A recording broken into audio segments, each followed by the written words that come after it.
Oh, get wrecked.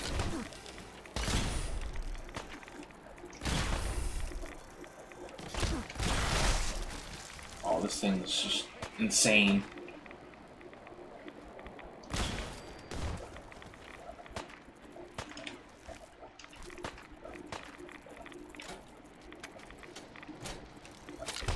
No! Get. No more. I don't want to deal with you.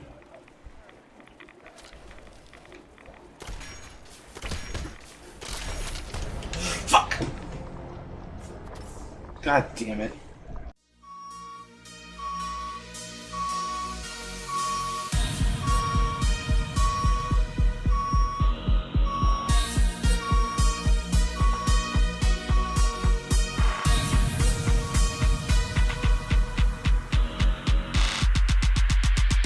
How the fuck you suck that much?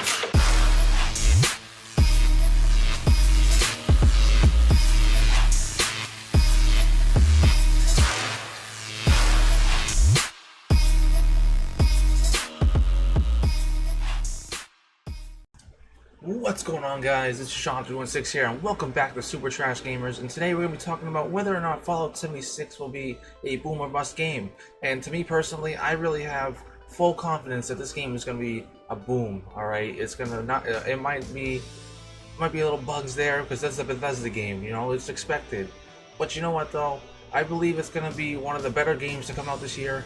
It has real potential here because Fallout is one of my favorite franchises, like without a doubt. I've been playing since Fallout 3. I did go back and play Fallout 1 and parts of 2, and I really like the isometric versions of those games. However, I really just grown on the you know, the third-person, first-person RPG elements that they had beforehand, and I believe this is going to be one of the better games to come out. But I understand why people might be a little skeptical about that, seeing how it's multiplayer only now. Granted, Todd Howard say you can play on solo. However, it's really not solo, it's just you just playing on your own, essentially, and you just kind of just meet up with other players. It's not really going to be you and just a bunch of NPCs, because as Todd Howard said, it's just going to be every NPC that's human is going to be another player.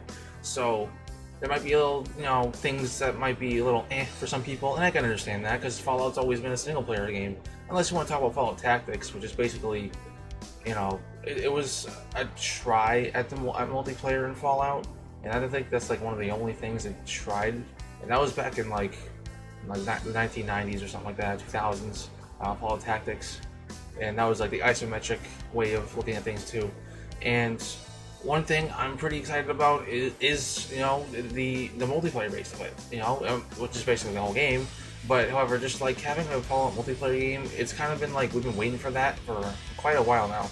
But, I mean, we were waiting for co-op, but we didn't really think of like, having it on a grand scale like this, like the way Bethesda's making it now. Because apparently the map is going to be 4 times larger than Fallout 4. Fallout 4 had a pretty expansive map, however the map was more like dull and just dry. So again, another skeptical thing about, like, there's a few things that might not be as great, but however, I really have a good feeling that there's going to be a lot more content in the map rather than just having some really vast map, but it's only like, I don't know, like 2 inches deep of content, you know? Why not have like 10 feet deep of content? You know what I mean? Because you can have like a huge map, but it needs to have stuff in it. And so I really think now, since it's going to be multiplayer based, they're going to be focusing on all sorts of stuff they can do in the map. Like, for example, they have, you know, you can go out and raid like other people's camps, which is going to be pretty cool. So you can have like your own territories and stuff in the map, and it's going to be pretty interesting to see how things go. You can either like you know, barter with other territories, or perhaps even like create alliances and then go to battle against the other ones. You see stuff like that, I really think is going to make this game really cool.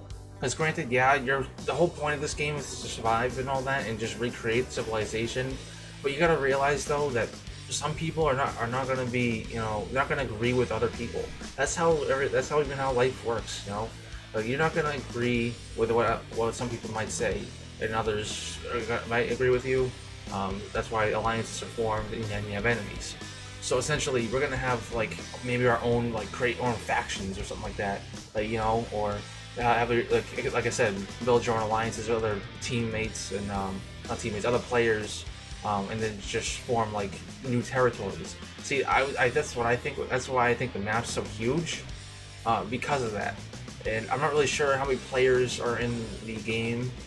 It wasn't really explained that well. We only heard like dozens. That could mean anything because multiples of 12, you know. So who really knows how many players are going to be in the game? But I'm pretty confident that this game is going to be really good on that. You know, Fallout 4's gameplay was pretty good. It's just some of the other things in Fallout 4 were just not that great. You know, the story wasn't terrific. All right. I mean, essentially, it was kind of like a spin-off of Fallout 3, where you just go off and just find your son, you find your dad. Except now, the roles are opposite. You're gonna go out and find your son in Fallout 4. Granted, it's different, you know, story elements that are gonna be in place of it, so it's not like a total copy and paste. So if we're gonna in a multiplayer way, Fallout 4's gameplay is gonna be like pretty good on a multiplayer scale. And then the whole thing of Fallout is to explore and to just, you know, recreate society, and that's what the whole point of this game is to build and survive. And of course, there's gonna be monstrous enemies going after you. They're gonna have, from what I've heard, they're gonna have, you know, West Virginia folklore going in there. I'm pretty sure they're gonna have that. What's it called? I forget what it's called. It's like a huge bat-like creature that's gonna just. I remember watching it on one of the History Channel shows or something like that. I've seen it before. I just forget what it's called.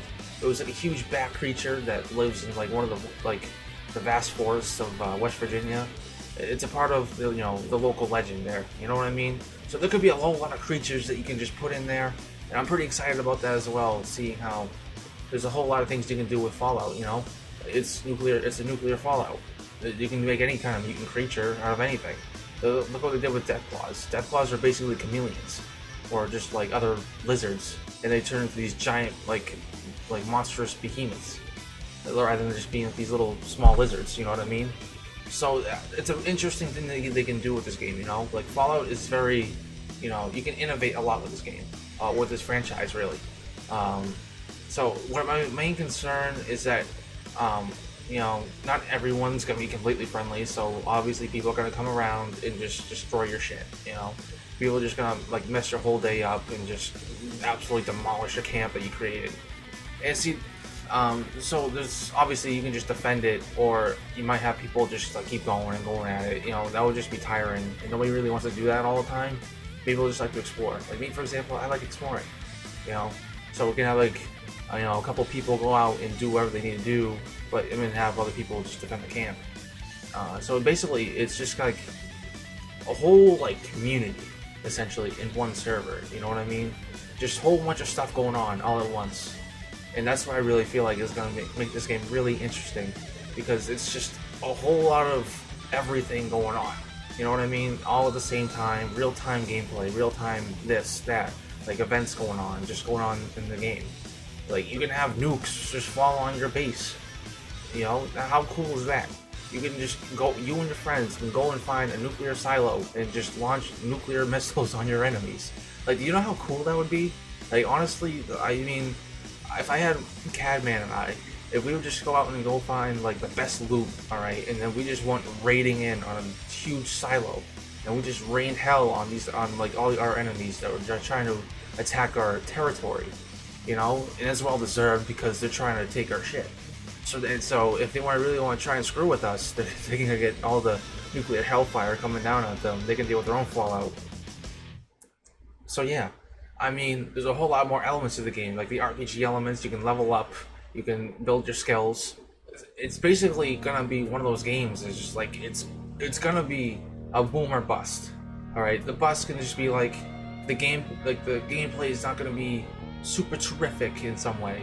Like it may not work as well like I thought it would be, or maybe some of the elements in like Fallout 4 don't really work in a multiplayer game. But I'm pretty sure Bethesda knows what they're doing because, you know, they came up with the idea. However, sometimes the ideas just don't work that well, and it might be a bust. For the boom, though, there's a whole lot of like potential here, because it's just this huge like area of West Virginia. All right, you're in the mountains. There's like some grassy fields and all that. Like these neighborhoods that are somewhat destroyed because, granted, this doesn't take place like hundreds of years after the Great War in 2077. This takes place like decades after. So it's not like, of course it's going to be a little more colorful. It's not going to be like dull and gray and muddy like the other games. It's just going to be more interesting to see what they just do. You know what I mean? We don't really know a whole lot. We just seen the gameplay from E3, where you have like some, they showed like some cooperative gameplay going on there, where you and your friends are just going out and just raiding other camps, or just exploring the area, or you just meeting up with somebody that may be hostile, or somebody that's friendly. We didn't really see a whole lot. We've seen some of the folklore creatures as well, and then you and your squad just trying to kill off that bat enemy that I told you about. So like I said, this game has a lot of potential. It can really be a game changer for this game this year. You know what I mean? There's a whole lot that you can do. And there's gonna be a lot more because the DLC is free. However, I did read that there's gonna be some microtransactions. It's to be expected, because now gaming has just become, no matter what, you're gonna find a microtransaction in a full price game, which is just ludicrous. $60, and then you just gotta pay extra for all this other nonsense that you really don't need, or you can just unlock just by actually playing the game. So that's for a different story. Alright, so Fallout 76 has a lot of potential. It has Fallout 4's gameplay, but probably more improved. The graphics look amazing. It's going to be rendered a lot better. It's just going to look like tremendous for a game of that caliber, especially on a vast world like that. And I'm just really hoping it's going to have a lot more than it did with Fallout 4, which you're seeing right now. I mean, granted, Fallout 4's world wasn't too bad, but it wasn't like, as immersive as like New Vegas or even Fallout 3. If you want to talk about the 3D Fallouts. Fallout 1 and 2, I mean, it's pretty immersive, but you're also looking at an isometric view. So it's not like, you can immerse yourself in the game, no doubt, but it's not like you just looking like into the world. You are looking at the world, but it's not like from their view, first person view. So essentially, it's just going to be Fallout 4's gameplay, the immersive world, the creatures, the multiplayer elements, the building. Yeah, the building is going to be, like you saw in E3. It's just going to have, your port essentially, like in Fortnite. You can just create your fort, and then you can actually take it anywhere in this little briefcase and just build camp from there, which is pretty interesting. Just in case, like something's going to go on from other camps or anything like that, and there's going to be like an invasion. So you just move out as quickly as you can, and then it goes on from there. We don't really know much else about that. We're gonna see it at, is it QuakeCon that's coming out? I believe so. Yeah, QuakeCon's in August or something like that. Yeah, we might see a little more gameplay from there. And other than that, this seems like it's gonna be a really good Fallout game. Maybe better than 4, but probably not as good as New Vegas. New Vegas is basically like the definitive 3D Fallout game that you can probably think of. But I'm not going to knock it till I see it, or see more of it, or even play it. I'm probably going to play it, and I'm going to see, hopefully I see my other friends play it as well, because it's going to be a hell of a time. And I really hope it's as good as everyone says it's going to be, and I really hope Todd Howard didn't fill it up with lies again, his sweet little lies that he has. Alright, so other than that, I really hope you guys enjoyed this little commentary video. Leave a like, comment, and subscribe. Hit the bell for the notifications that we're going to be uploading or streaming. And I'll see you guys in the next one. Peace. How the fuck you suck that much?